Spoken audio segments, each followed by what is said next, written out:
5, 4, 3, 2, 1, 0. All engine running. Liftoff. We have a liftoff. In your face, space coyote!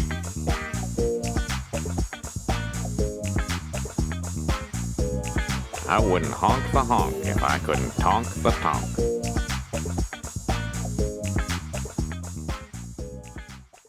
Welcome to the Season 2 finale of Sacrilicious with Robin and Snurts, a Simpsons review podcast. I'm your lovable nerd Snurts, a.k.a. Joshua Stearns, and joining me is the equally delightful Robin. Don't have a cow. Coward! Hey-o, Josh. Is there anything special happening today?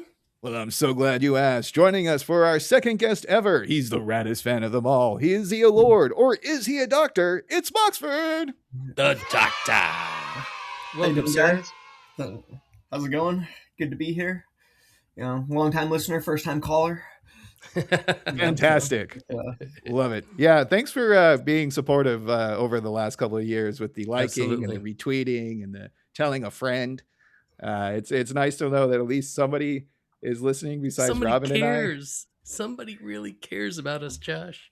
Yeah, besides Moxford, there is a coworker that I have that I know listens to pretty much every episode.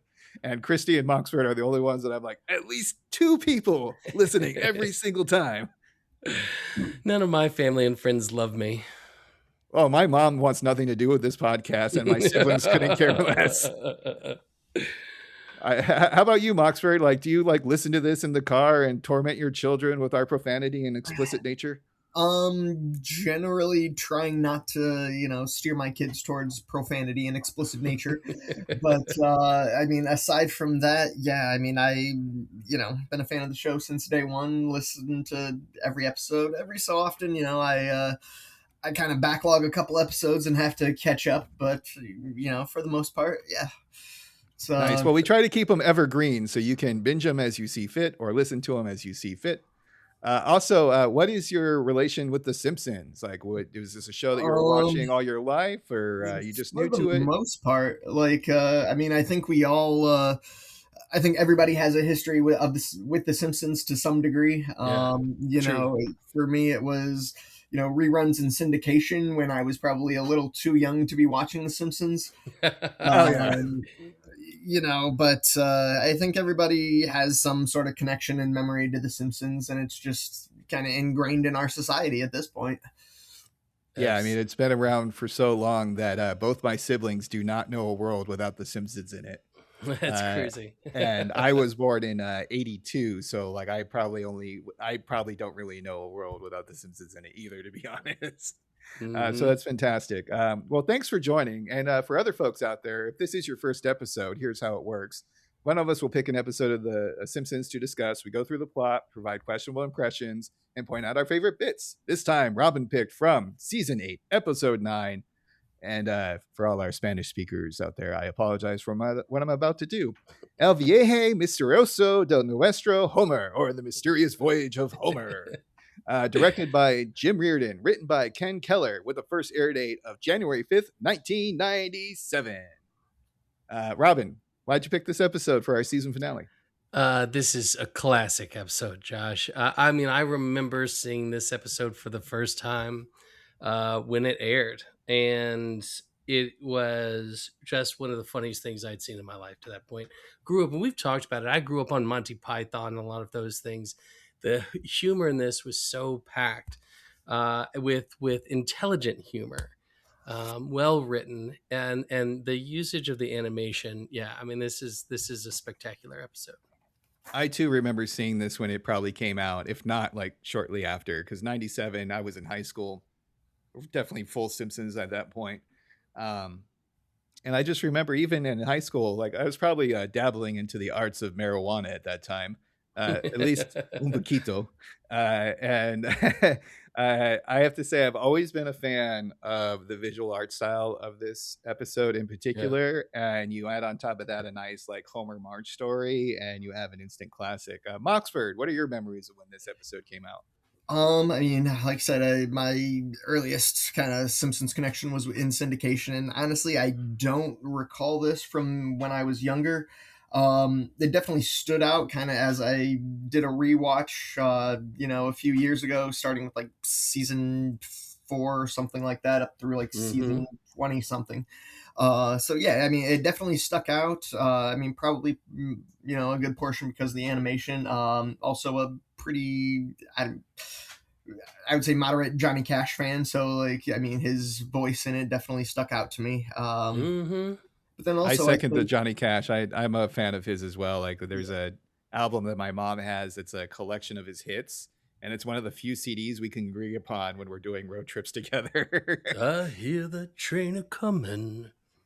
Yeah, very good. Well, let's move on to our favorite copy paste segment, Behind the Wiki. A wiki, a wiki, a wiki, a wiki, a wiki, wiki, wiki.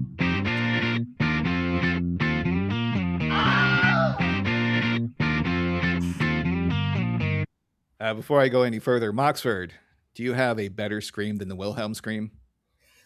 That's a no. I just love the Wilhelm scream so much. Anyway, I'm glad I brought it to this podcast too, because I'm like, Josh is very proud of his effects, his production value within our little show here. I love a good soundboard, and I'm always a little jealous that Robin is the one managing it. Because I would probably have downloaded like some kind of app by now where I can have like 30 or 40 soundboards and just do like the whip and the punch and the everything. But we're not here for soundboards. It'd be like a Wacky morning show. Yeah, exactly. I do want to kind of treat this like a morning show. Robin and Snurts and the Wombat. Sorry, what was that, Moxford? I'd be doing the same thing with the soundboard. The more sound effects that you can throw in, it only enhances the show. Was the Agnes thing? I would definitely have like an Agnes queued up, probably the rake from Sideshow Bob. But again, enough about soundboard clips. We gotta get to the wiki. All right, so this one's a big one. I got like a page and a half of notes, so bear with me here.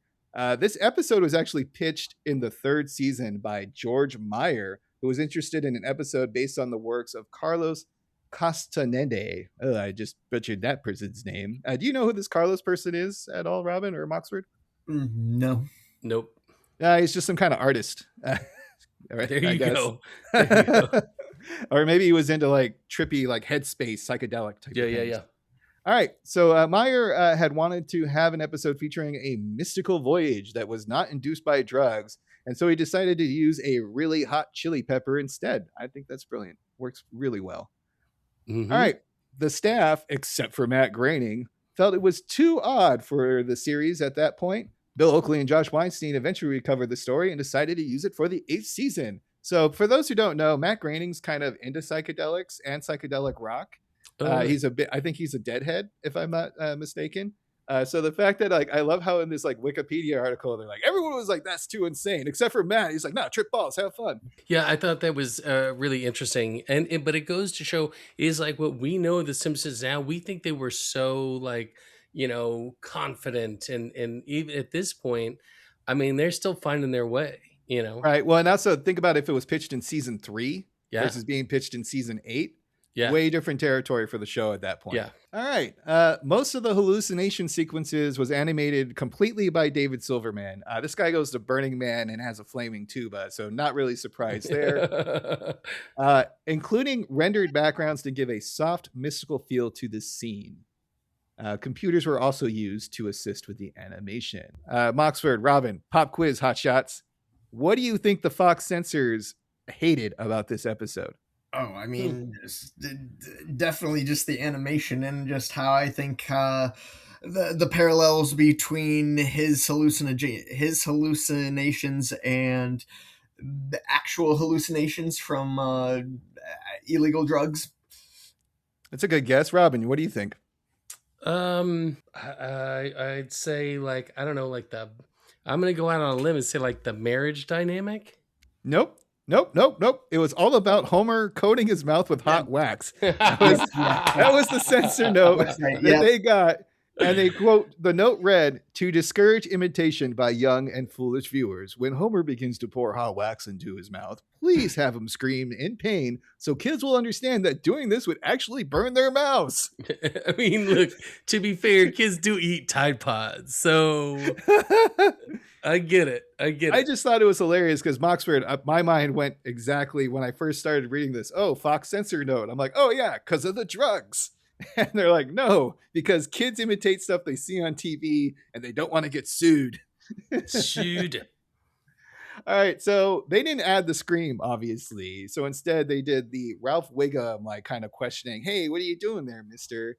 And apparently Reardon made a wax chart for the animators to show, like, exactly the level of wax that he wanted for the particular shot. So I didn't know they spent so much time thinking about wax, but according to Wikipedia, they did. Liquid dynamics, Josh. Here we go. All right. Next up, Homer finding himself at a golf course is a reference to something that actually happened. A friend of the producers blacked out and found himself at a golf course. That's redundant, Wikipedia. Learn to write better. He had to buy a map from a 7-Eleven to find out where he was and discover that not only was he in a different town, he was also in a different state. He then walked several miles to return to a friend's house, which was the last place he remembered being the night before. So, another question for the two of you. What state? Because that's one thing in Rhode Island. It's a hell of a lot different if you're in like California. Or Texas. Yeah.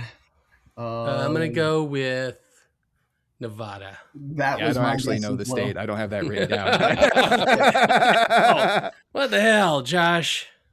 All right, I'll give you. I like this. Me asking you all questions from the wiki. This is going good. So I'm going to ask you another one. We all know Johnny Cash was the person that they picked to play the Space Coyote.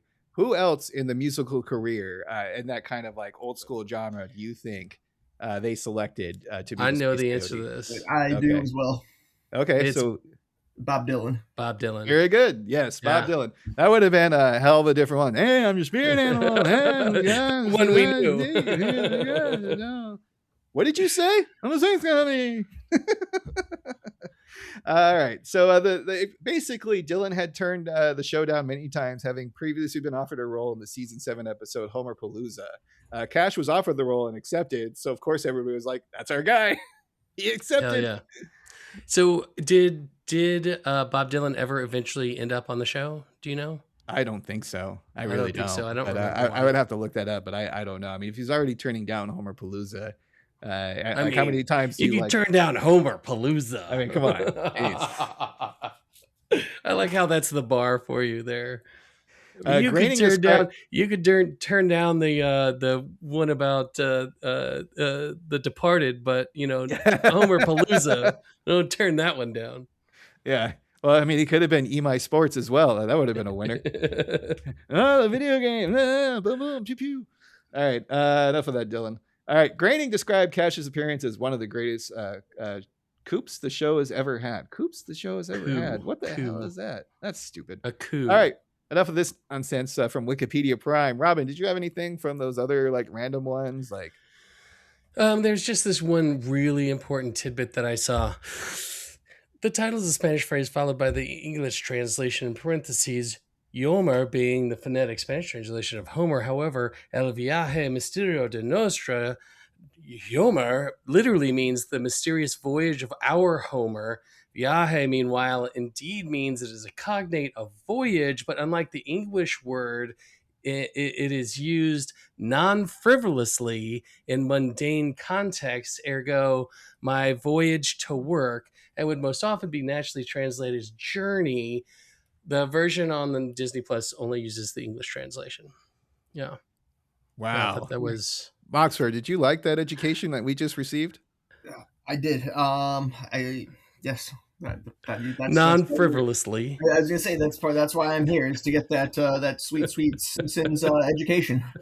Yeah, it's also interesting because when I was doing my research for it, I did see of Homer and our Homer equally used. There you go. All right. No time for a chalkboard gag, but we get a couch gag.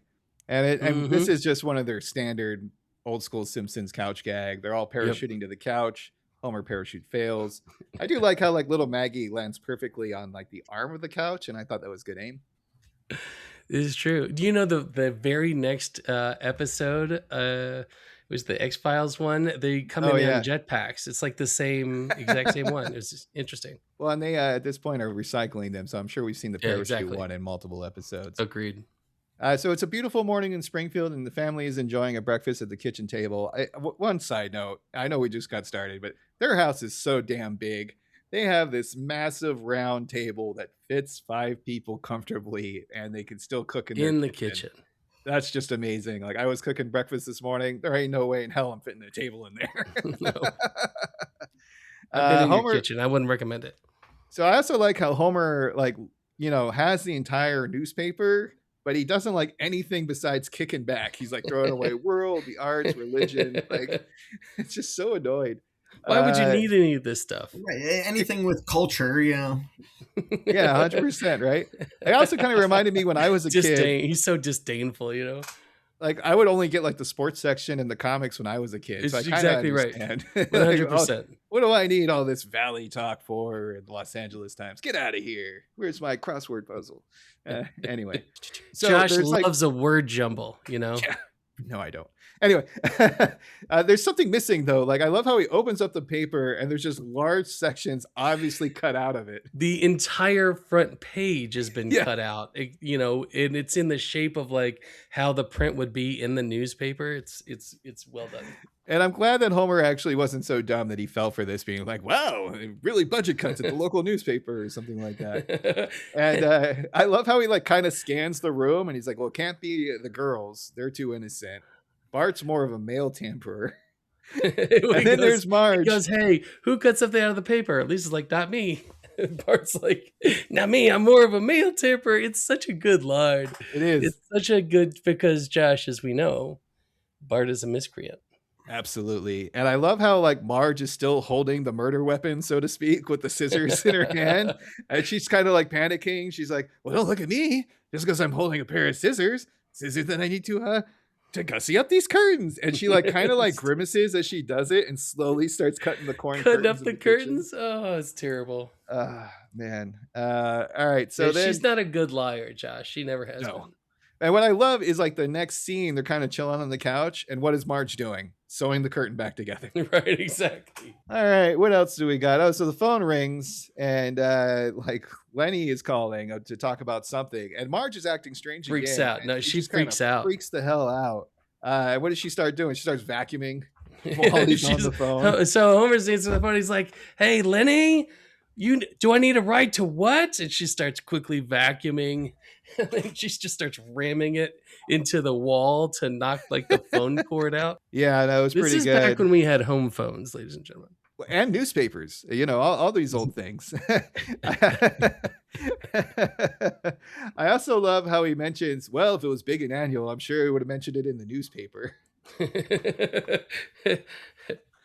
Here's another phrase, too, that I've always liked. Dog dangling day. Have you guys ever used that phrase in your life? Just have a lazy Sunday, just hanging out with the pup? A dog dangling day? No, I'm pretty sure nobody besides Homer has actually used that phrase.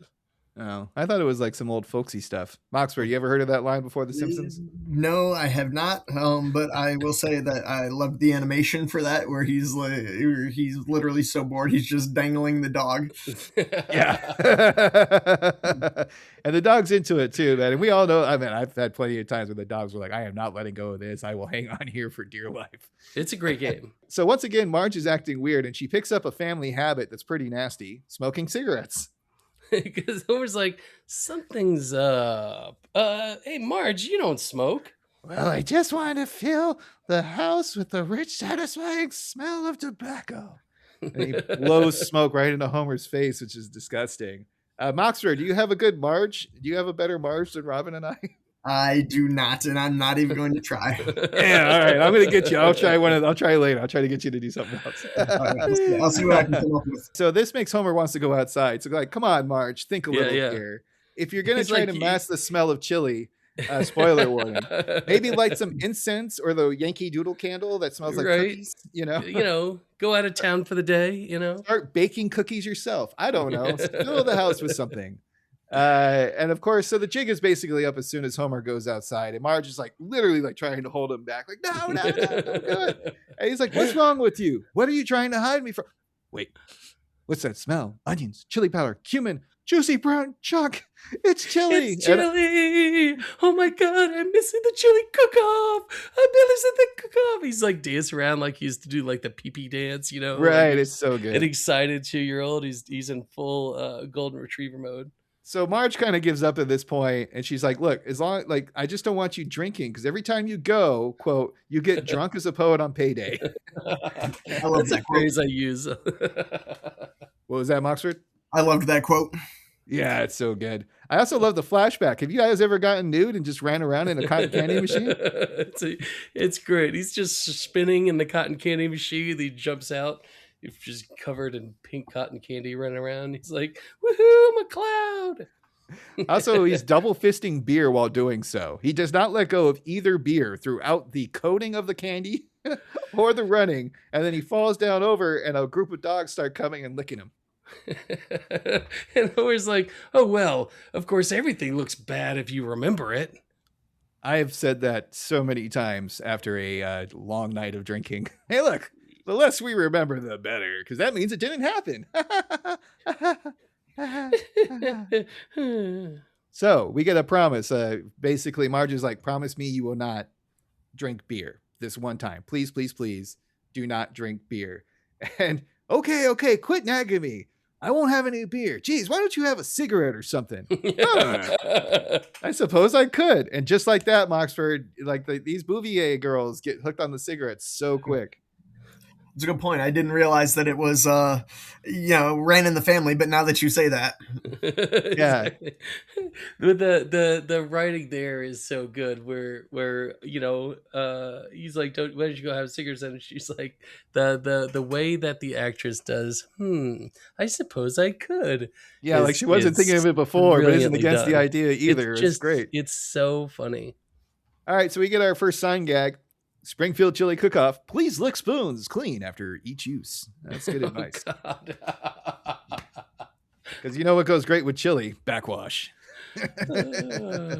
I love how the family... Oh, sorry, go ahead, Boxer. I was going to say, one thing I did want to bring up, just take us back to the previous scene, is just Homer going into the closet and just like, oh, hold on, let me find my chili boots. Oh, I forgot about the chili boots. Oh, fantastic callback. Yes. Struggling to pull them on and everything. Yeah, I also think like, don't you think there's a spoon holder in the boots? Oh, there should be. Yeah, I mean, he's gonna have like a holster for it at minimum, to go with the boots.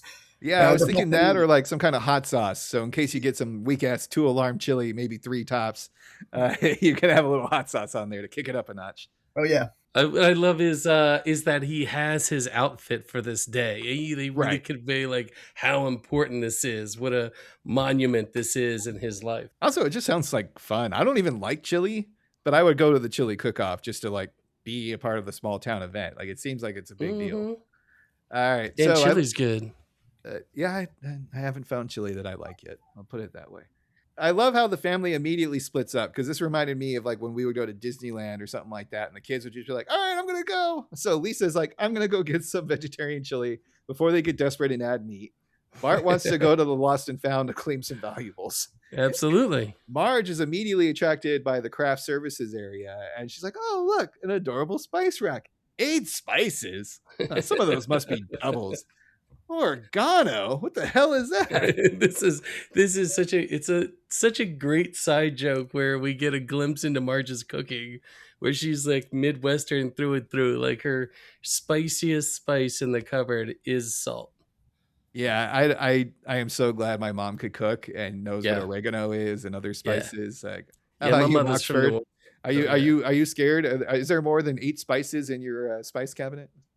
Oh yeah, absolutely. Fantastic. Absolutely. I mean, you need cumin. Oh, I do love cumin.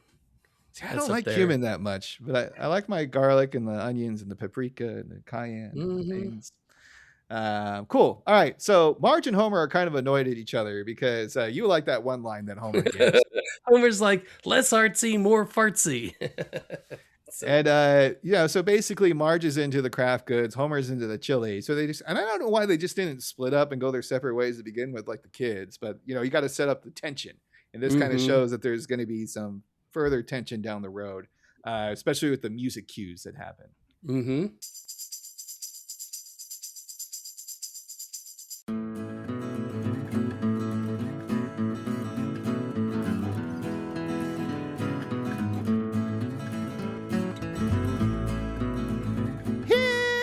This is Old Pete, and I'm here at the Springfield Chili Cook-Off. It's a cornucopia of conflicting smells. We're going to talk to these chefs today on Golden Springfield. Hello, sir. What's your name and what's your chili? Yes, hello. I am Seymour Skinner, principal of Springfield Elementary. Today I've brought a patented family recipe, steamed hams chili. Steamed hams chili, huh? Yes. Even though it's clearly beef, seared and simmering in a sauce? Well, yes, you see, it's from my Moving mother's... on. Let's see what we have here. Scottish steak chili. That sounds fantastic. Ach, I take only the finest skunk meat I could find in the schoolyard and simmer it in the slop water from my favorite moping bucket. Well, that's disgusting. Got another one in me. Okay, Cletus Possum Pretzel chili. Oh, God. The possum fresh, I peeled it off the asphalt last week. Wayne Dean, we need more of them curly possum tails. On second thought, this has been Old Pete saying farewell from the Springfield Chili Cook-Off. Let's face it here, folks. They all can't be winners. Catch us next time on the Golden Springfield as we visit the old lighthouse. Bye-bye now. Yeah.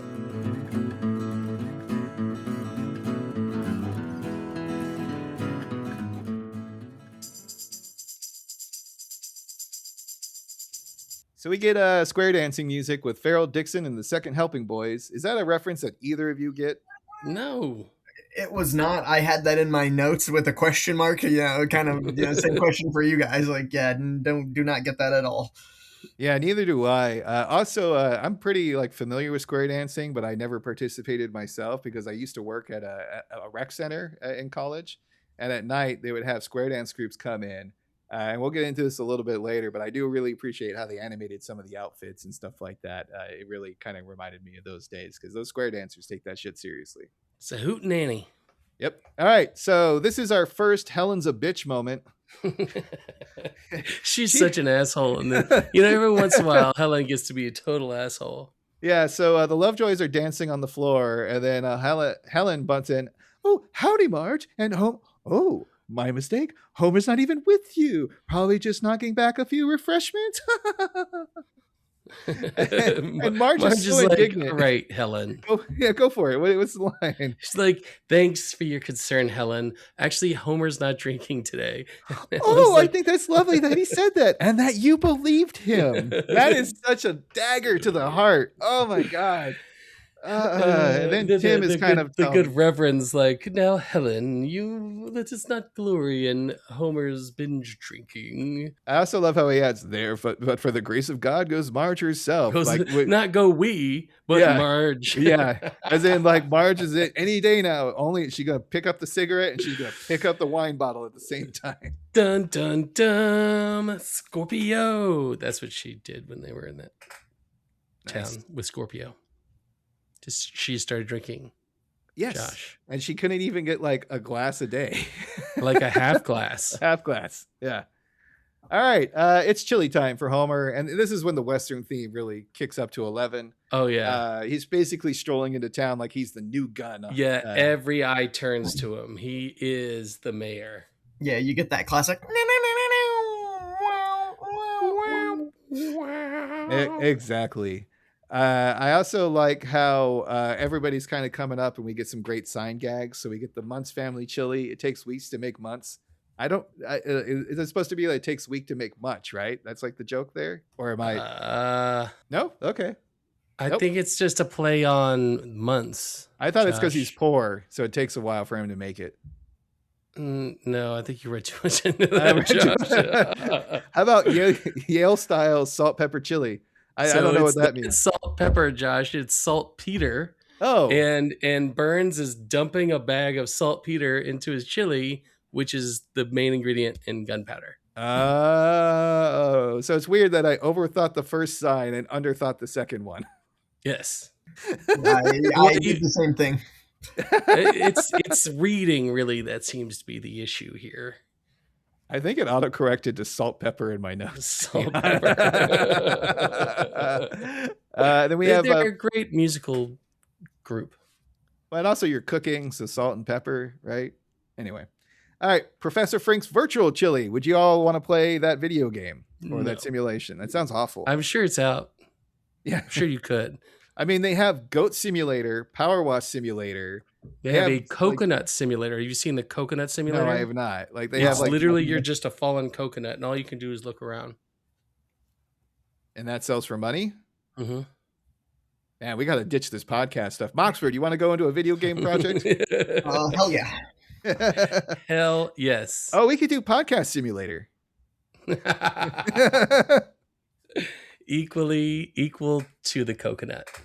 So I like how there's an odd hush. We get another odd hush, back-to-back odd hushes in Sacrilicious with Robin and Snurts. We had one last time. We'll get one this time. But this time it's Homer walking in. And like we get Otto mentioning there's a fireproof stomach. I know you liked, Robin, what Lenny said about the spoon. He goes, hey, but the whole crowd is like, because he whips out his spoon. He's like, the spoon. And Lenny goes, they say he carved it himself from a bigger spoon. This is one of those lines in this that I've always remembered for whatever reason. I also love this Ned's 5-alarm chili bit that we got. And this is our first clip. 5-alarm chili, eh? 1, 2. Hey, what the big idea? Oh, I admit it. It's only 2 alarm. 2.5 tops. I just wanted to be a big man in front of the kids. Daddy, are you going to jail? And it cuts off, but Ned goes, we'll see, son. We'll see. Daddy. That just kind of cracks me up too. Like he wanted to be a big man, like Rod and Todd are well, really and this interested. is setting up who he actually is in this space. Like he comes in, everybody's awed, and he tastes the chili and he immediately knows exactly how many alarms are in that chili. Yeah. I don't think I have that kind of skill. Do either of you have the skill of figuring out how many alarms go into a chili? Yes. I do not, but I find it interesting that it seems as though Homer has a like almost superhuman sense of taste to be able to check the alarms, but also smell to be able to smell the ingredients from the house. Oh yeah. Yeah, it's his superpower. That's he's kind of like Wolverine minus the healing factor, claws, super hearing.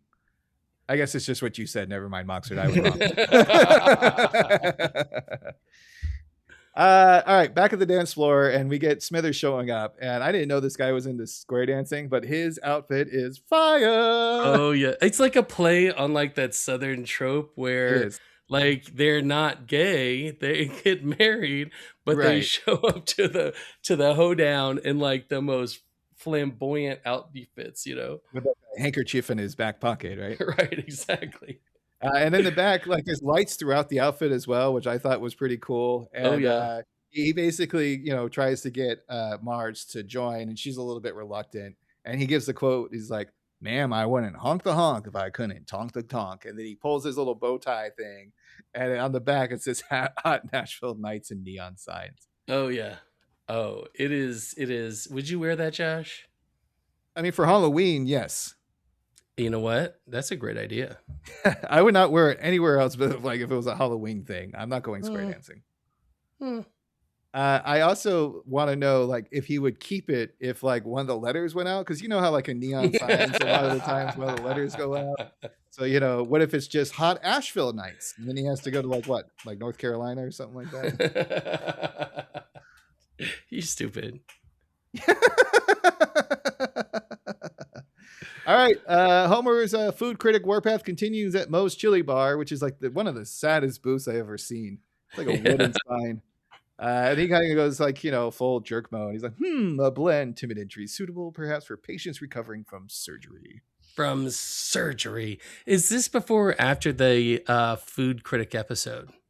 This is before, if I'm not mistaken. Yeah. All right. It's our first, foray into this superpower of his, which is He also in that episode uses the food critic place to get free food from restaurants all the time. Yeah, but he has a very thoughtful piece going, if you recall, about the food at first. He was too generous, right? And everybody was getting fat. But we're not here to talk about that episode. One tent isn't cowering to Homer, and that's with the classic cop trio of Lou, Eddie, and Chief Wiggum. Is it just me, or did they get all their supplies for this setup at like Spirit Halloween? I can see it. Yeah, I definitely see it. Yeah, the skull with like the melted candle on it, and then like the gargoyle holding the wooden spoon, I thought was a cool touch, but everything else just felt very generic Halloween store. That's Simpson, huh? He thinks he's the Pope of Chili Town. This year, I'm ready for him. And then he puts on welder mask and gloves and opens the cauldron lid to pull out a pepper. And then keeping with the Western theme, you can tell this happens every year, and it's kind of like Wiggum versus Homer every year, right? Like this year, I'm gonna get him. You know, these kind of like the Generals versus the Harlem Globetrotters type of situation. But this time, the Generals might actually won because he has an insanity pepper. Hello, Chief. Afternoon, Homer. Care for some chili? I've added an extra ingredient just for you. The Merciless peppers of Quetzalcoatl. Quetzalcoatl. Wiggum gives us some more backstory, but Homer is not impressed. But I would love to hear some backstory about these wonderful peppers. I mean, could you imagine if Bane and Captain Wacky did like some kind of like promo video for like these insanity peppers?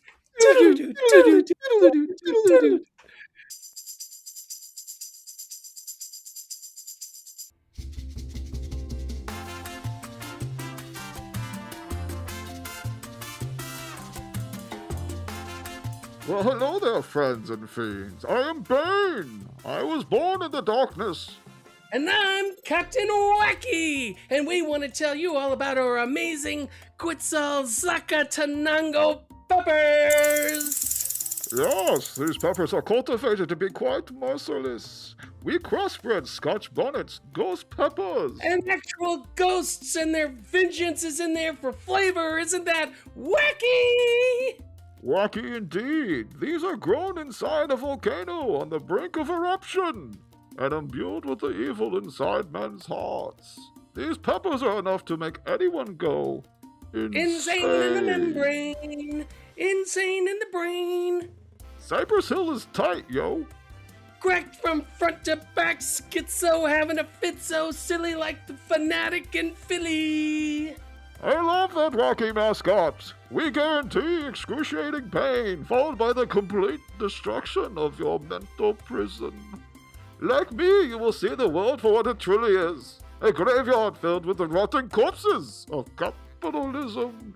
We guarantee trips, brain slips, mind flips, pips, pips, yips, dips, chains, and whips. You'll hallucinate hard, baby. You could see a giant kangaroo with the head of your grandma.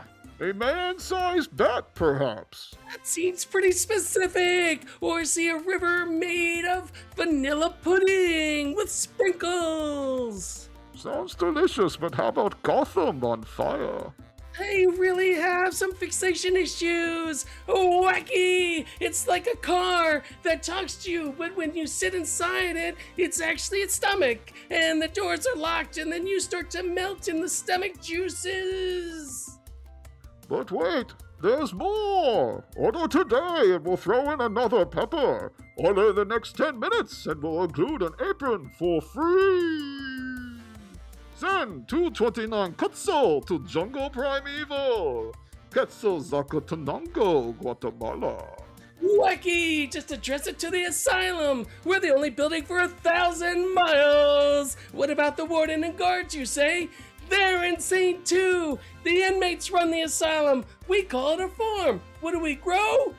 Existential dread! And if that wasn't enough, we nourish the slumbering dreams of the old gods, and in return they give our peppers that extra pep like Pepsi with the wild like a gold.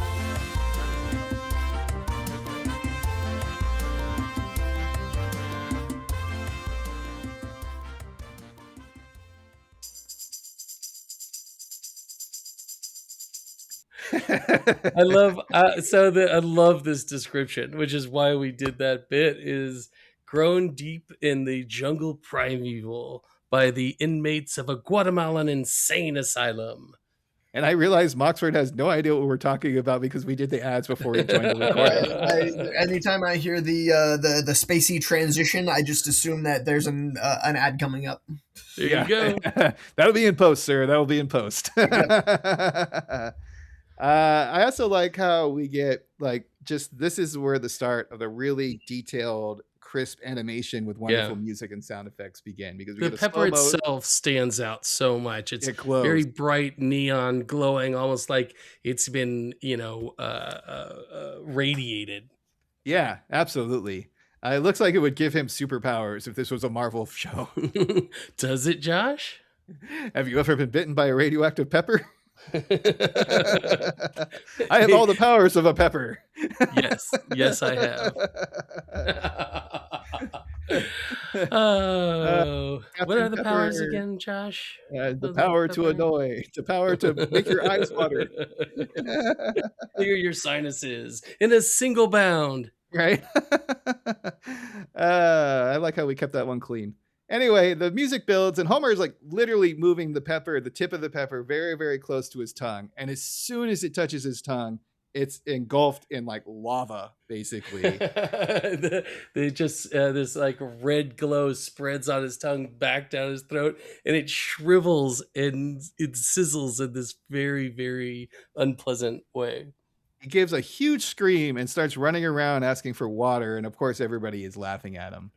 His first attempt at cooling it down, a little girl's ice cream cone. What did you all think about this animation? Isn't it fantastic?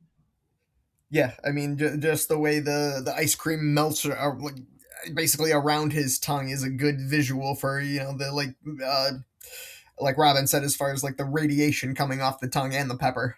Yep. Also, If that was your little girl, or you were watching that gal and you took her to the chili cook, some jerk took my ice cream. It's not. Let's be real. It's not the first ice cream that Homer's taken from a child. No, not at all. Not at all. Next, he goes for beer, and he grabs literally half a dozen mugs from the vendor? Least 8 or 10. And he's about to drink them, but then Marge comes in. He's like, Homer, you promised you didn't drink. I almost went full shredder, or Kang for Marge there. Homer. I love this visual is great where you are feeling his pain and you want him to drink this beer so badly, and Marge's voice pierces through, and just as he's doing it, he looks over and it all splashes behind him. The animation is wonderful. This before, because I've done the bomb hot sauce from that popular interview show Hot Ones. Yeah.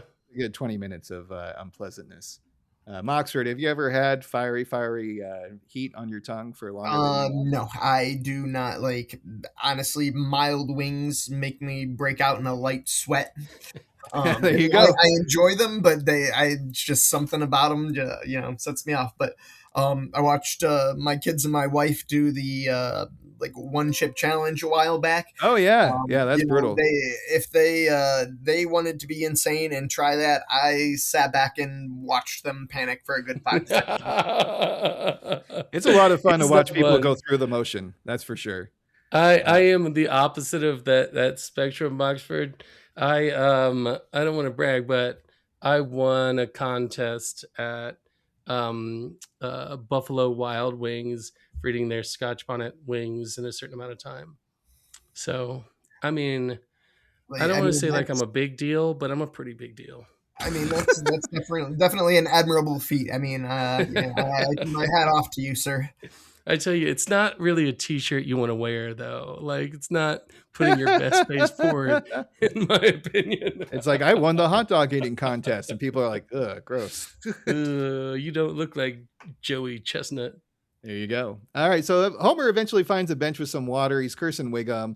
He's accidentally about to drink a candle, and then we get Ralph Wiggum, who has Homer's back throughout this chili cook-off. And he's like, wait, mister. I don't know why I do this voice for this line, because usually it's, I bet my Wookie. But for some reason, I just kind of do this weird voice for him because it feels like a little, hey, wait, mister, you're drinking a candle. Yeah. And then he's basically, you don't want to get wax in your mouth, do you? Maybe I do, son. Maybe I do. This animation is fantastic. He coats his mouth in wax. He right? kind of drinks it in and then starts like slushing it around. Yeah. What you said. I love it when he spits and there's like just a spike of wax that comes out. Outstanding. Yep.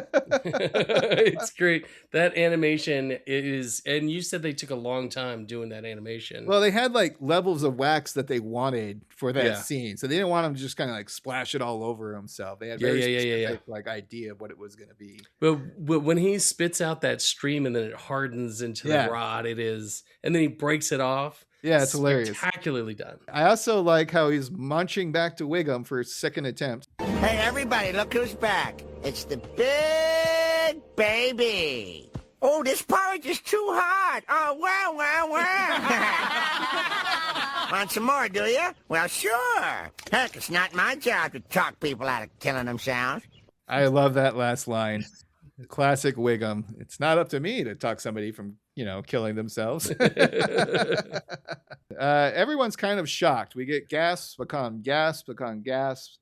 And we get like basic... So Homer walks up and he's like, feed me. And so he goes, all right, so he hands it over and he gulps it down and the crowd is like, holy shit. They're like gasping. Yeah. And we get Quimby going, good Lord, this can't be happening. By all medical logic, Hibbert says, steam should be shooting out of his ears. And then Krusty with the great tagger, his ears if we're lucky. Because now he's eaten like 5 of these things. Not wise. And also, this is classic taking too much, right? You take a little bit of something, like maybe an edible or something of that nature. You're like, oh, it's not really hitting yet. And then like, I'm going to take 2. And then they hit double shot at the same time. And you're like, what have I gotten myself into? So this is the thing about the peppers. Like, I love peppers. I love, I've eaten a whole habaneros and things like that. I love peppers. To watch him do this with this insanely hot pepper, it is exactly that, where you're like, oh no, don't do that. I also love how a triumphant Homer goes, well, Chief, don't quit your day job. Whatever that is. Whatever that is, Chief. I just love how Wiggum's like, it's not my job to talk people out of killing themselves. And then Homer's like, whatever your job is, Chief. Like it's so funny. What about you, Moxford? Anything out of this scene stand out to you? I mean, definitely I have both of those lines down in my notes, and it's just kind of like a sort of a double gut punch to Wiggum as Chief. Perfect. Yeah. All right. So basically Homer's like, my finest hour, but he's really upset because Marge wasn't there to see it. Yeah. But then this quickly fades because his stomach begins to act up. Yeah. You get that you ate too much hot stuff gurgle going on. Another, something that's visceral from the sound. Yeah. Yeah. So the music swells. He grabs his stomach. He's lurching forward and he looks to Flanders for help. And this kicks in the psychedelic trip. David Silverman did an amazing job during this next section. Same for the audio designers. I would like us to kind of just pick out of all the trippy characters that you see. Is there one that stands out to you? Let's start with you, Moxford. I mean, I think they all have their highlights. I think the beginning with Flanders and just the mustache. Yeah. I think that one definitely sticks out to me. How about you, Robin? You got one that you like? I mean, there's a couple. It's like, they're all good. I like Jasper, and Nelson, with Jasper going, goo goo gajoob, which is, a reference to the Beatles. And then Nelson's going, ha ha, ha ha, which is brilliant. My favorite one is the one with Barney, and then he burps and you get this ripple effect going throughout. And I think it's just hilarious. It's nice. And so basically, the infinite burp, if you will, Josh. Yeah. And then Homer runs away. And I love this exchange between Ralph and Otto. Again, Ralph looking out for Homer this whole time. Hey, mister, do you need some help? Let him go, son. Or let him go, Ralph. He knows what he's doing. So to be clear, he definitely needed some help. and he does not know what he's doing. So when Otto goes, let him go, son. It's just great. All right. So the trip continues as a liquefied Homer flies through a Windows Cloud screensaver with a sepia filter on it. It kind of looks kind of a little out of place, right? With like the CGI background, but it also works at the same time. This is like the dirty walls, Josh. I didn't notice this in any way, shape, or form. No. Oh, okay. Yeah. Because it's just the first time where he's kind of doing the liquid stuff, and you see his like eyeballs coming and going, and there's just like this weird brown background with a bunch of clouds on it, and it just seems like a little weird because like the animation doesn't mesh as well as some of the other scenes. Yeah, it reminds me of is some of the trippy things you've seen from like Monty Python where they have the painting in the background, and that's kind of what it reminded me of a little bit. Nice. All right. I also like how Homer, and I've definitely been here. Oh man, I've been here so many times. What's happening to me? Okay, retrace your steps. Woke up, fought with Marge, ate Guatemalan insanity pepper. Then where am I? Shelbyville? Because the scene like opens up into this beautiful panorama with rivers of purple liquid and big giant flowers and things like that, and he's like a stylized where desert. am I? Is this Shelbyville? I love that line.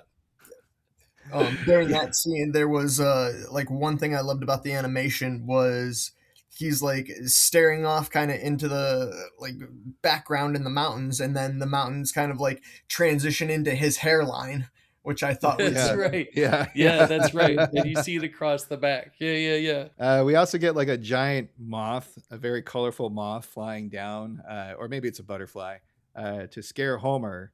And then he has the whole, he's worried about brain damage and wants to check his pupils. And again, I've been there.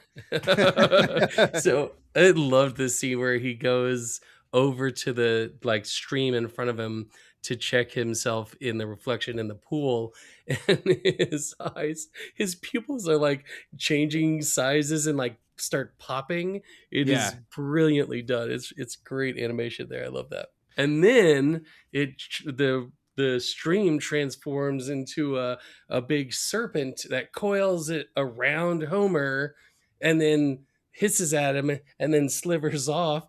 And Homer's like, okay. We also get it ending basically with like the sunrise sunset bit, right?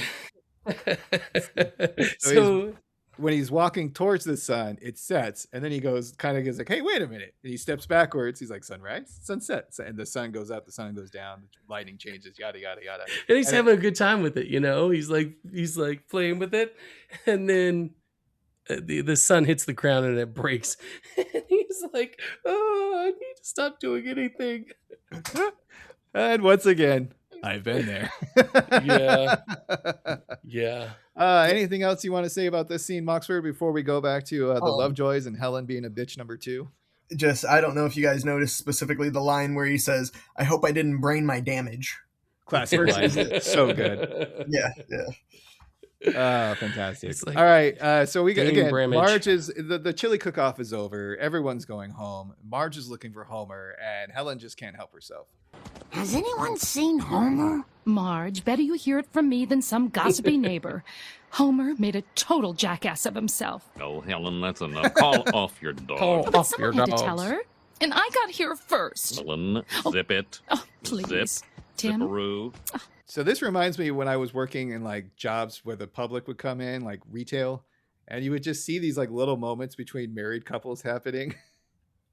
That is very reminiscent of this right now. Like, that's a little window into their marriage where like Tim tolerates Helen's nonsense, but knows when she's going overboard. The way she says, someone had to tell her, and I got here first. Now, Moxford, are you a secret fan of Helen Lovejoy, or do you hate her like the rest of us for the Karen that she is? Yeah, nah, not a big fan. I am a fan, though, of her phrase, won't someone think of the children? Because it's used for politics when people are clutching their pearls. Somebody think of the children. I love it how like the Simpsons jokes become like ways of explaining our current culture. It's fantastic. Truth. This angers Marge because she just assumes Helen is right and that he is drunk as a poet on payday. Yeah. And that he more It importantly, tracks. broke the Yeah. promise, which isn't too hard to believe. Like, No. let's be honest. Homer breaks promises all the time. So we're back to the desert with no name. There's no horse, though. Homer thinks he's on a deserted island for some reason. That's at least my take. Because, like, why would you spell out help in the middle of the desert with rocks? Like, Just what in is that case a supposed plane to... is overhead. I guess. Right. I mean, okay. I give you that. How about like when one of those rocks starts moving and he gets kind of great pissed? because he's got dozens of rocks there, and one just starts wandering off, very trippy style. And he's like, "Hey, buddy, get back there with the other rocks." And then it turns out to be a tortoise, and this is his guide. He knows this because the tortoise walks by, and it literally says like, "Follow me." It says follow the, and then starts spelling out the rest of the phrase, but it's taking forever. And Homer is like, come on. Yeah, and this is starting with his impatience of those slow creature in general, because he's kind of like pushing them a little bit, and then he's kind of nudging them with his foot, and he's like, hey, when I'm kicking you, that means go faster. Which always works, right? Yeah, I know right. whenever I need to go faster, someone kicking me really helps. Yes, I mean, yes, I do that, and it helps me to get you to go faster. It's amazing how you're able to kick me through the internet. I don't know how that physically is possible. Like just oh, it's magic. But yeah, so the tortoise he's meant to follow this tortoise towards his quest, and he's going slow, and he's nudging him, and then he gets fed up, and he boots the tortoise. He punts him. Yeah, and there's like the sound of it is like a gunshot, like a shotgun. Yes. And then he goes sailing. Also, guys, have we ever seen Homer run this fast or this much in the entire show? It's really, he does need this tortoise. No, but I noticed with the animation of him running, like it's not like a quick pastry. It's almost like he's like floating as he like runs. It was very reminiscent. A weird cadence. Yeah. It's very reminiscent of when he was in the land of chocolate. Yeah, I get what you're saying, but I mean, this entire sequence in the desert is so well animated. Everything is fluid. You see when he's running, like bits of himself are left behind, and it's kind of flowing like liquid. It's phenomenally done. And the music is the other set of what do you call it, the other ingredient that makes this cake delicious, because it really adds to the whole mystic feeling with the whistles blowing while he's running and stuff to that nature. Then we got, so the tortoise comes to a stop, and there's like these 4 little steps that kind of look like the top of something bigger. Wink wink. And then he's like, oh, you want me to climb that? No problemo. And then the 4 steps turn into a massive Mayan temple. Shoots up out of the sand, and now it's exactly what is that Mayan temple called that has the it looks like steps stuff and everything. I just know it's Mayan temple. Moxford, do you know what we're talking about? Oh no, I don't get the reference of the growing now. Okay, that's fine. All right, so basically this giant temple goes, and he kind of looks at the turtle, and he's like, this is because I kicked you, isn't it? And the turtle's like, yeah, nods, yeah, that's why.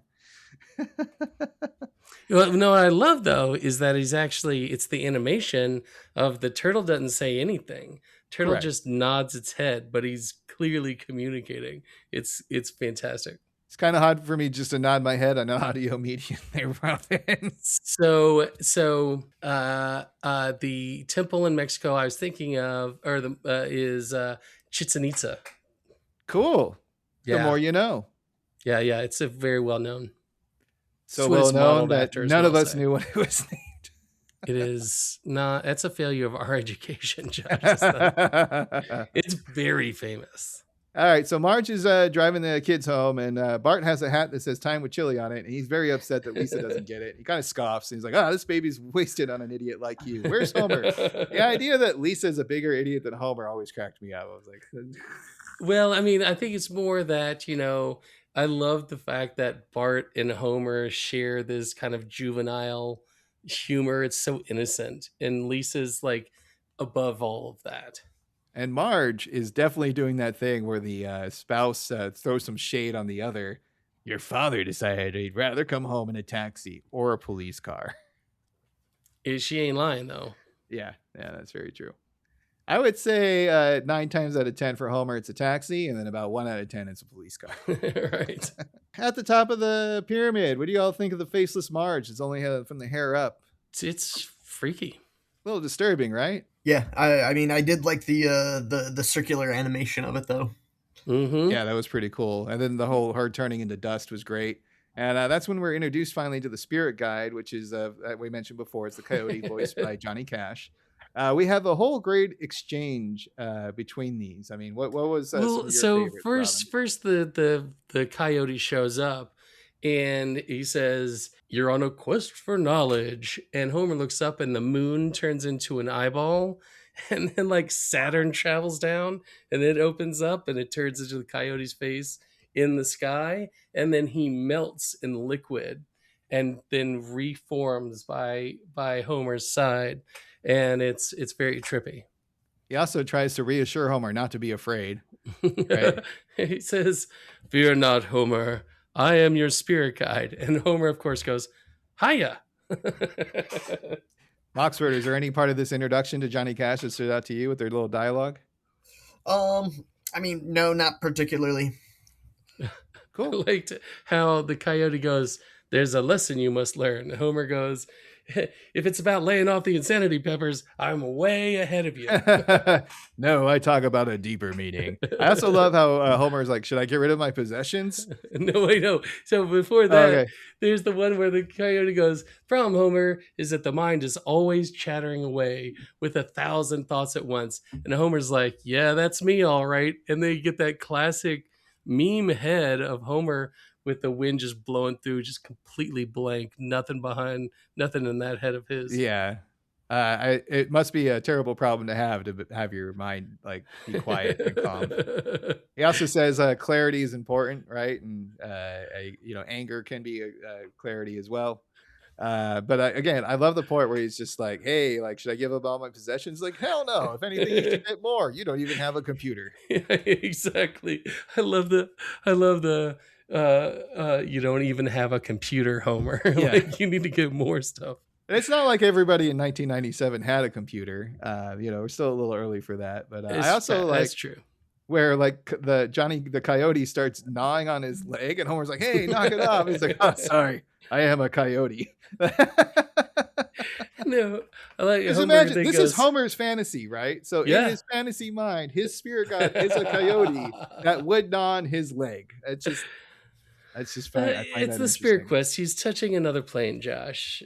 Speaking of quests, I think we have a clip here that'll set up the action that we need for the rest of the episode.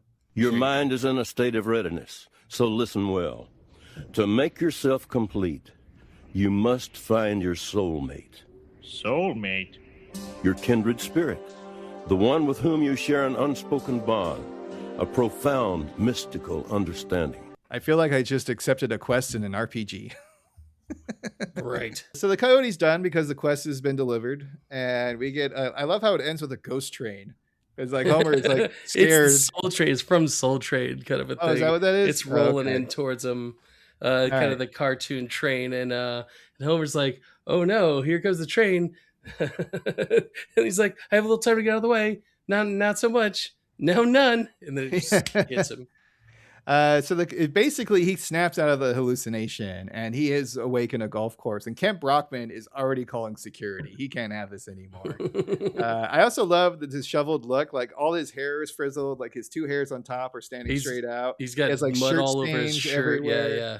And then Homer's like, "Whoa, a golf course? Did I dream that whole thing? Maybe the desert was just a sand trap. Oh, and I bet that crazy pyramid was just the pro shop." Which is a giant pyramid at the top of which is a little tiny pro shop. And I would not want. Oh, you play tennis or golf or whatever for a long time. Like, who would want to go up those stairs? That's so funny. Mm-hmm. I love that. How ridiculous that is. And then he continues, and that talking coyote was really just a talking dog. There's a dog behind him and goes, "Hi, Homer, find your soulmate." And he's like, wait a minute. There's no such thing as a talking dog. Rough. Damn straight. He said. But I love that. That was another one of those parts that I remember from this episode profoundly is he goes, the pro shop was that. And the talking coyote was just a talking dog, and the voice is like Skinner, almost like, "Hey Homer, find your soulmate." Yeah. It's a totally different voice from Johnny Cash. Oh yeah. Oh, very much so. Yeah, like a Harry Shearer for sure, right? Yes, 100%. And then we get one of my favorite throwaway jokes of the entire series. So Homer arrives back at home, walks in the door, and Bart is talking with Lisa at the kitchen table while they're eating some cereal, and Bart goes, "So then I says to Mabel, I says, this is one of those that I use all the time. All the time. All the time. And then they basically like, "Hi kids, I'll finish this later. Hi dad, where's your mother? Out back. So anyway, I says to Mabel, I says." So anyway, I says to Mabel, I says. It's so good. This is a complete send up of like 40s movies when women would go to the hair salon and they'd be like gabbing in the chairs next to each other. So Moxford, are we just two crazy guys, or do you like this throwaway joke as well? No, I chuckled, and I've got it in my notes as well.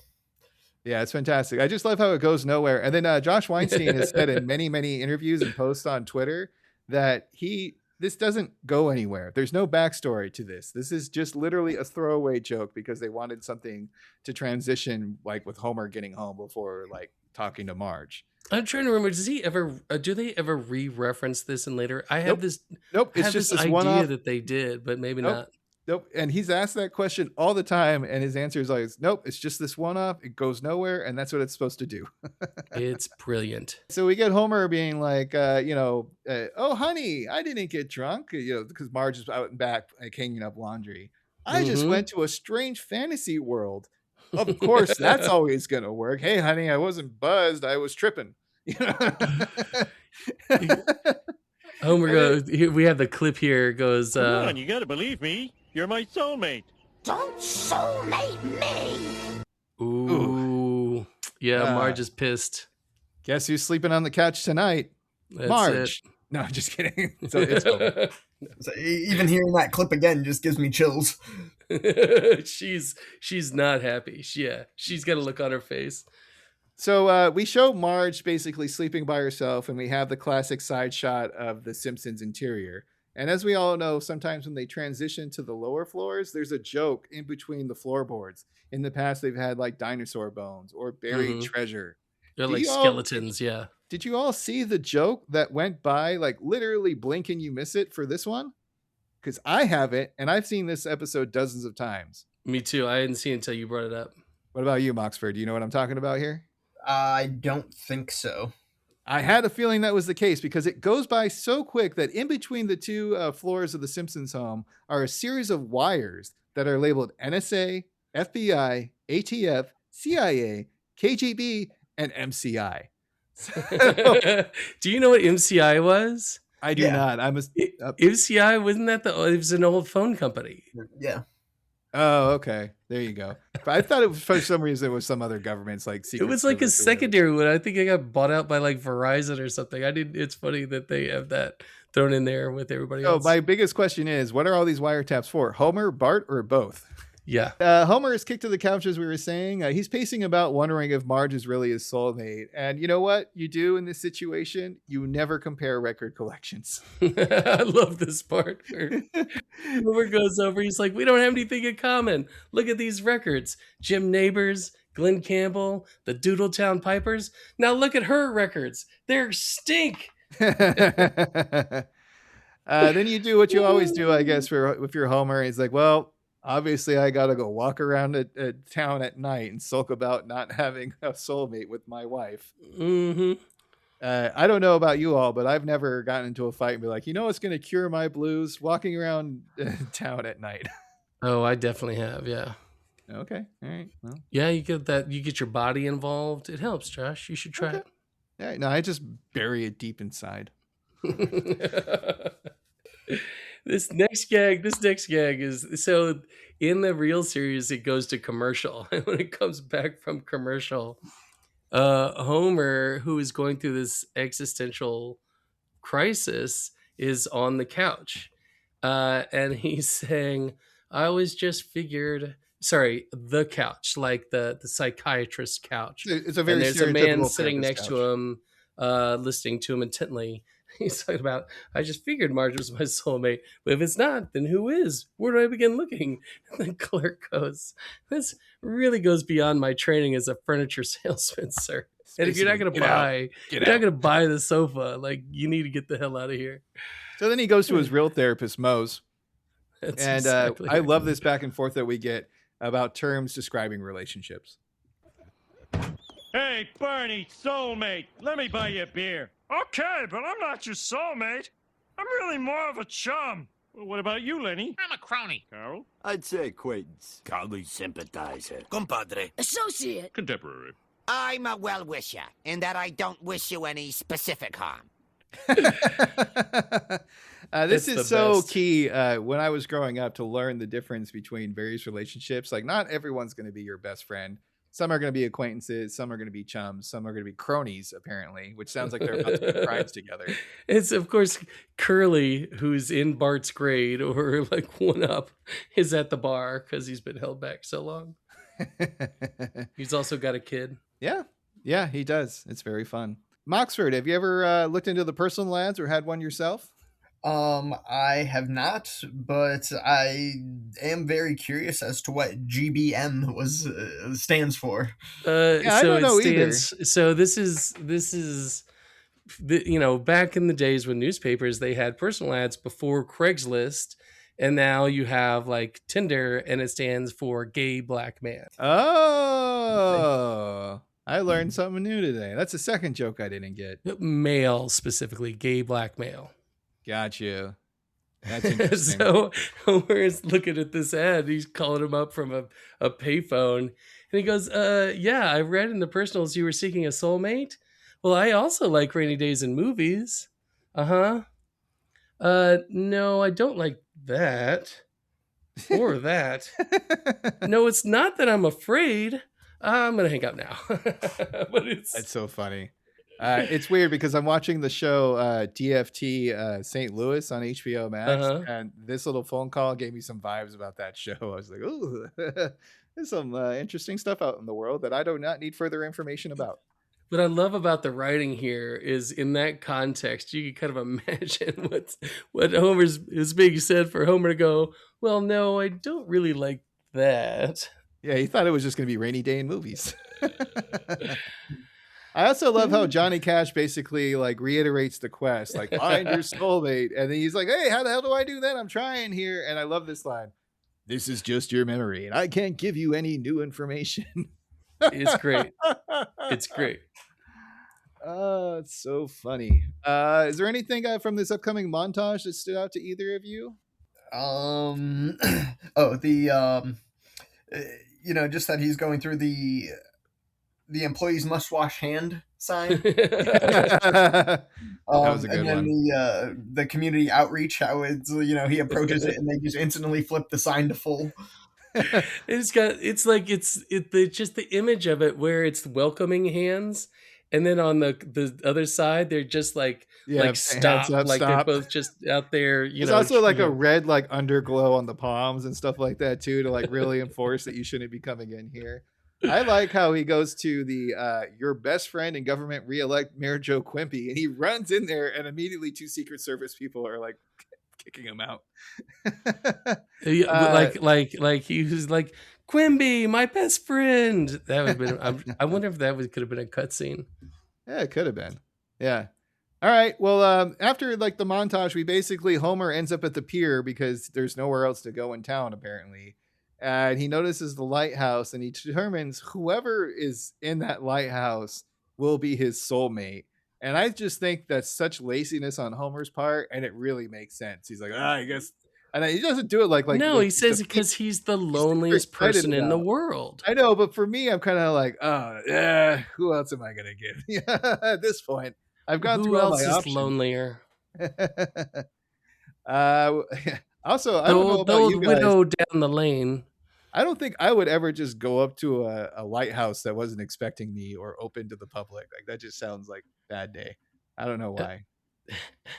Maybe I played too much BioShock. I get that must be what it is because lighthouses are lovely. You just like walk up into a lighthouse all of a sudden looking for soulmates. That's weird. Yeah, I wasn't looking for soulmates, but the view is nice. I mean, I like how Homer runs on the beach. Oh, what were you gonna say, Moxford? I was gonna say a little bit of a spoiler, but maybe Homer heads towards the lighthouse, knowing that his affinity for glowing lights, and the lighthouse keeper obviously has enjoys glowing lights as well. So maybe his exactly. There's a connection. I also like how he literally just starts running, and it's like high tide, and the ocean this could have been the end of the episode. Like Homer's dead, no more series, we're done.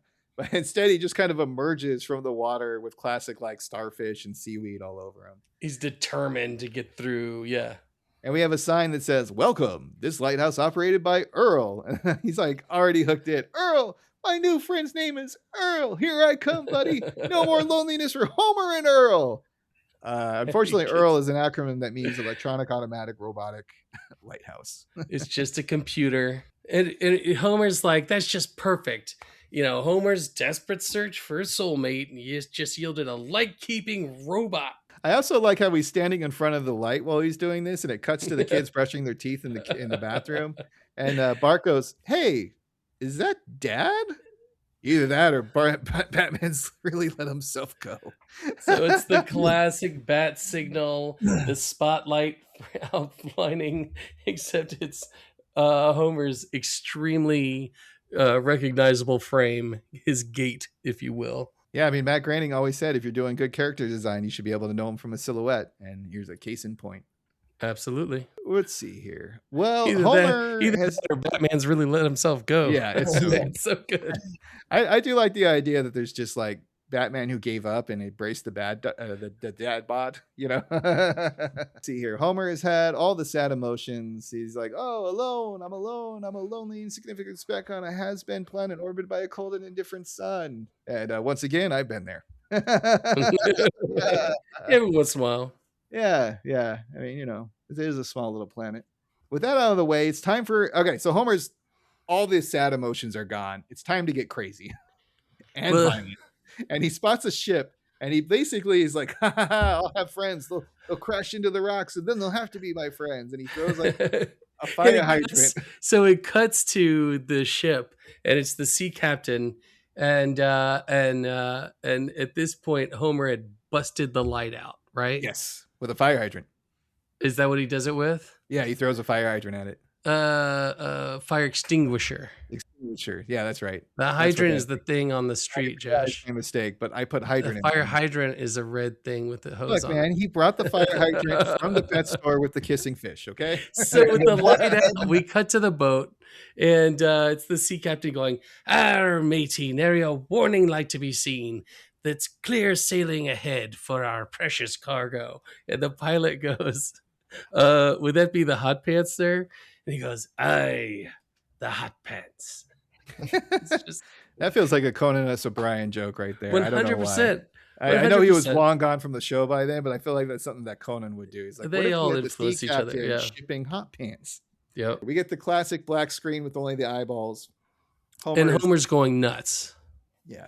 I mean, not quite like The Shining or Shinning nuts, but he's definitely lost it. Thankfully, Marge arrives in the nick of time. And he's a little bit surprised, and she explains snaps him out of it. Yeah, and it's really sweet. I like this clip that we have here. But how did you find me? Well, I was sure you'd be on foot, because you always say public transportation is for losers. And I was sure you'd head west, because Springfield slopes down that way. And then I saw the lighthouse, and I remembered how you love blinking lights, like the one on the waffle iron. Or that little guy on the "Don't Walk" sign. Yeah. Yeah. I love that. It's so sweet. The lovable dog loves blinking lights. It makes sense to me. But Homer, he believes now that she really does understand him.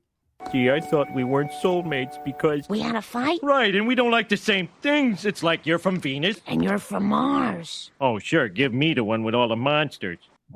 I love that. I love that line. Oh, sure. Give me the one with all the monsters. It makes sense, Homer. Too. Yeah. Anything that stands out to you, Moxford, for their reconciliation makeup time? Not specifically, but I mean, it really, I think it really just hammers home the, that Marge and Homer are soulmates. Even though, she, knowing enough about him, she was able to find him, track him down, and it just shows that they do really, they go together. Yeah, like Yeah, peas and carrots. I think this is one of those kind of like pylon, in the show where you get to see something that really kind of forms their relationship going forward. Yeah, I mean that's why some people criticize that every few seasons they do have like a Marge and Homer fight episode, and like how many of those are you going to have because you already know they're going to get back together. And I said as many as it takes. That's right. I also like how they declare their soulmates, and Homer kind of takes a victory lap, like we're number one, and then he yells, "In your face, Space Coyote!" And this throws Marge kind of like, "Space Coyote?" And the moment is interrupted with a ship horn, and now Marge and Homer have to work quickly as a team to replace the light bulb. Will they succeed in time? Find out next time on Dragon Ball Z. And we're back. So the light comes on and the ship is heading straight for the sea captain's like, we're on a collision course, hard to starboard. Oh, you gotta say the first part. Jonathan Livingston Seagull. Do you know what that is? That's a reference to a book by an author, and I can't remember his name, that wrote these trippy kind of Spirit Quest, novelizations. Oh, gotcha. And that was the influence. And the name of the book is Jonathan Livingston Seagull is the name of the novel that he's referencing. Gotcha. I also like how he doesn't know the difference between starboard and port because he's like, starboard. You mean port? It's the pilot where he goes, port. It's so good. I feel like we've all been there with somebody in charge who doesn't know what they're doing. We're having to pick up the slack for them and ask them the basic questions. Moxford, you want to name any names of those people? No, I'm gonna go ahead and keep that to myself. Okay. I keep trying to get secrets out of this guy, but he's like Johnny Tightlips. All right. So I love how like, what's your blood type? Like you'd like to know. Where'd they shoot you? I ain't telling. I also love how like Marge and Homer are totally making out while the ship is like still on a crash course with the rocks. Yeah, it like runs into the reef. They're like, "Oh, we saved ourselves." No. And they're like rolling in the surf. It's very much like 10 back in the day. It's fun too because basically I don't know why so many people in Springfield are at the beach at night, but apparently half the town is there, and they all come running up for the hot pants that are all like thrown about the shore. And it's great. They're just like the hot pants are scattered everywhere, and Waco standing goes like, "Look at all those hot pants." And then Lenny asks the most prescient question of them all. Who likes short shorts? And of course, all the crowd. The whole crowd goes, "We like short shorts," and then we get the song, "We like short shorts." And meanwhile, Homer and Marge are just smooching in the surf. I think. I know they're still in the lighthouse, and I think at this point they're doing more than smooching. That's just my take. My headcanon. They're gonna have a lighthouse baby. Lighthouse babies. It's another show we should do, Josh. Lighthouse babies. Sure. Moxford, do you have any plot ideas for Lighthouse Babies? I do not. All right, we'll get back to you. Get back to me on that one. I don't think that's I don't think that's it's tripping off the tongue. Where do you go with Lighthouse Babies? Think about it, because the possibilities are endless. I mean, a lot of times I'm just going to be stealing the story from Aquaman in DC Comics. All right. Well, that's it. The credits are rolling. So, Robin, do you hear that sound? What's that, Josh? Well, you know what time it is. It's the Crusty Brand Seal of Approval. Well, it's my episode, so I was going to go first, but Moxford is our guest, so I'm going to put him in the hot seat. Oh, what are your jeez. final thoughts, and what is your crusty score? Okay. So just I mean, one last thing I kind of want to add to the overall thing is that it impresses me that Homer is still wearing his chili boots at the end of the episode. Fantastic. To me, overall, I mean, it was definitely a solid episode. I think the definitely some good animation highlights. You had your good jokes in there. I think the overall theme of Homer and Marge was a good theme throughout the episode. I also enjoyed the guest host. For me, as a scale of 1 to 10, I'd probably give it an 8. Like I said, it had a lot of solid things to it. I think the couple of things that kind of didn't make it a 9 or higher than an 8 were, one, I feel like this idea of him sort of going on this vision quest was rehashed in the movie. I know that this was early on, but I also kind of feel like maybe Homer goes on vision quests here and there, kind of throughout the series. But then also, not to say it by no means was it a bad episode, but I do also feel like there are better episodes. So kind of, room for improvement, if you will. Mm-hmm. Okay, so all valid. Totally hear you there. I'm gonna have to get another score from you though, because we do 1 to 5. It's a 4, Josh. So is this gonna be? Wait, I just want clarification. You just gotta do the math. Aren't you in accounting? I don't make assumptions. All right. So 4 then, Moxford. Is that fair? Yes. I couldn't remember last night whether it was a 5 or a 10 scale, so I wrote. No, that's fine. Totally fine. I assumed it was a 4 until Robin was being a jerk face. Jeez. All right. Thank you, Moxford. This is my turn, if that's okay with you, Robin. Sure, go ahead. All right. The Mysterious Voyage of Our Homer is an easy 5 out of 5 for me. I've seen it dozens of times and still find new jokes, specifically the one with all the wiretaps in between the floors of the Simpsons house. There's a whole lot of Homer. The Western-themed chili cook-off is fun. The wonderful animation, music, and sound effects bring the hallucinations to life. The conflict and resolution between Homer and Marge are heartfelt and well done. This is grooviness wrapped up with hot pants, and I love it. So that's where I'm at. Robin, what's your score and final thoughts? It's a defining episode for Homer. It's a defining episode for his and Marge's relationship. He goes on a profound journey, and that profundity, if you will, is the foundational, while also being full of hilarious writing and fantastic animation. The team is obviously having a lot of fun there with our GBM and, well-wisher. That I don't mean any specific harm. And so I says to Mabel, they're clearly, they are in control of their product at this point and have been given such license to do this stuff. So I love it. It's a 5 for me. Excellent. I remember the first time I saw it, how much I loved it. So seeing it in that original context, I think is, you see how later things play out of this. It's like I said, it's a post in the show. Very nice. Sweet. Well, that's a wrap for season 2 of Sacrilicious with Robin and Snurts. We hope you enjoyed this season. Please do all the cliche things, the liking, the following, the commenting, or just tell a friend. We are currently on Spotify, YouTube, and Apple Podcasts. My shout-outs. All right, video game recommendations. Are either of you a fan of the 90s movie Starship Troopers?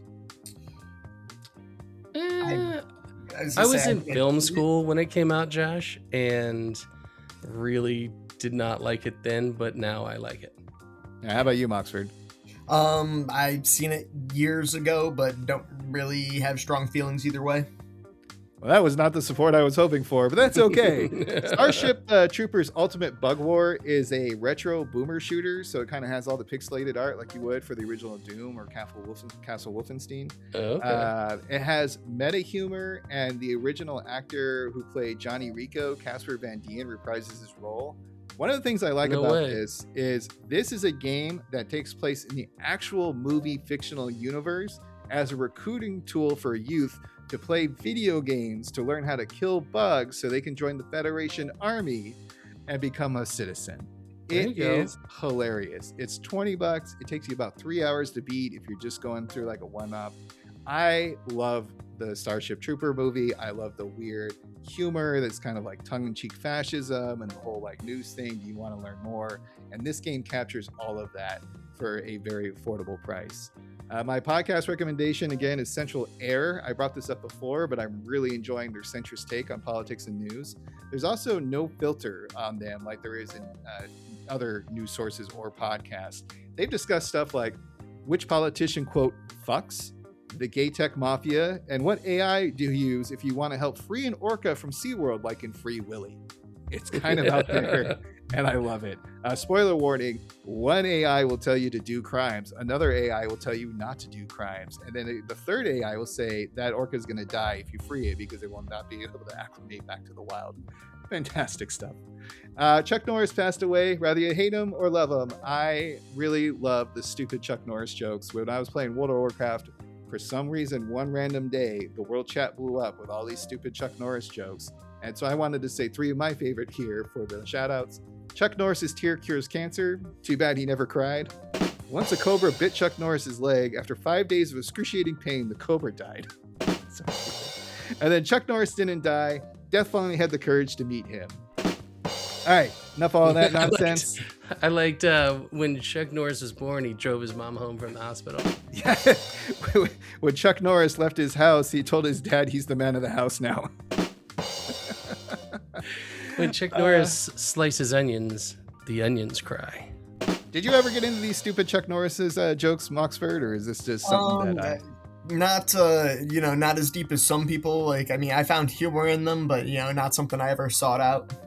Yeah, it was so weird because I didn't seek him out either. I just happened to be playing World of Warcraft when it blew up, and then I got hooked. But anyway, all right, my last thing that I want to say here is just thanks to our listeners. We appreciate you taking the time to hear our nonsense.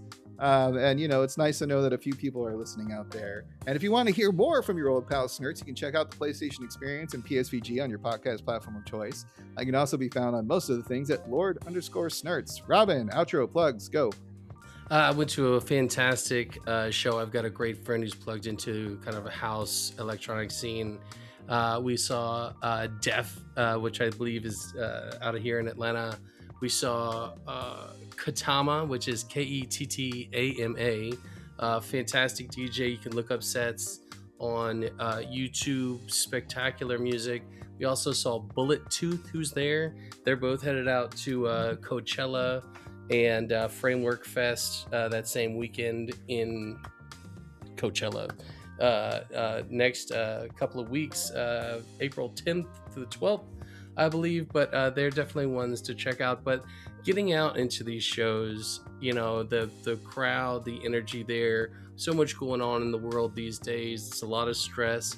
It was so much fun to get out in this crowd and dance like nobody's looking with several thousand other people just having an absolute blast. Nice. Moxford, do you have any outro or plugs? Just 2 things I've been watching. Rewatching The Boys to catch up for season 5. Okay. Nice. Watched season 2 of One Piece. Nice. Let's see what else. Are you a fan of One Piece, the original one? I've been putting it off. You know what?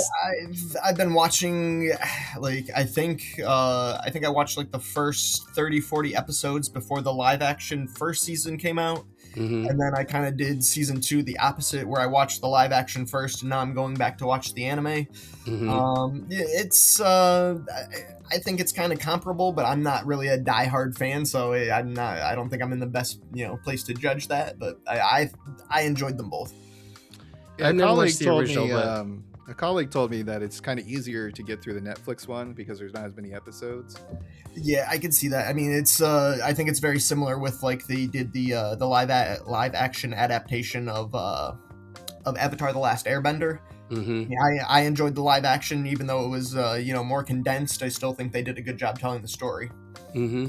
I just did a rewatch of Avatar, the original series, Nice. and it was so good. It was so much fun to watch it again. Sweet. Well, that's it. We're going to do season 3. We're going to try something a little bit new to keep things fresh. We're going to try themes. So Robin and I will figure out a common thread to tie together a string of episodes. For example, Marge gets a job, favorite musical number, best guest star, side character staying at the Simpsons house, etc., etc., etc. To kick things off, our first theme will be The Simpsons are going to insert place here. I picked Bart vs. Australia from season 6 to get us started, and our goal is to have that episode out on April 19th. We are taking the Easter weekend off because we did so much work for season 3 that we need a week off just to recuperate, and Robin is hosting and having an event and isn't available to record. So alrighty, gang, time to wrap this up. Robin, hit me with that sweet, sweet quote. By all medical logic, steam should be shooting out of his ears. His ears, if we're lucky. So until next time, folks, smell you later, true believers. Thanks, Moxford. Appreciate having you. Oh, yeah. And thank you, Moxford, for joining Sacrilicious with Robin and Snurts. I should have written that in my notes. Oh, yeah, no problem. I was going to do part of that in my intro, or outro, I should say. I mean, I appreciate you guys inviting me on. Pleasure to be here. Really love having you, man. Fantastic. And one more time. Smell you later, true believers.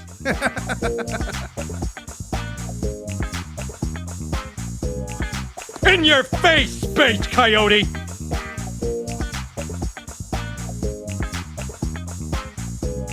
I wouldn't honk the honk if I couldn't tonk the tonk. Tranquility Base here. The Eagle has landed.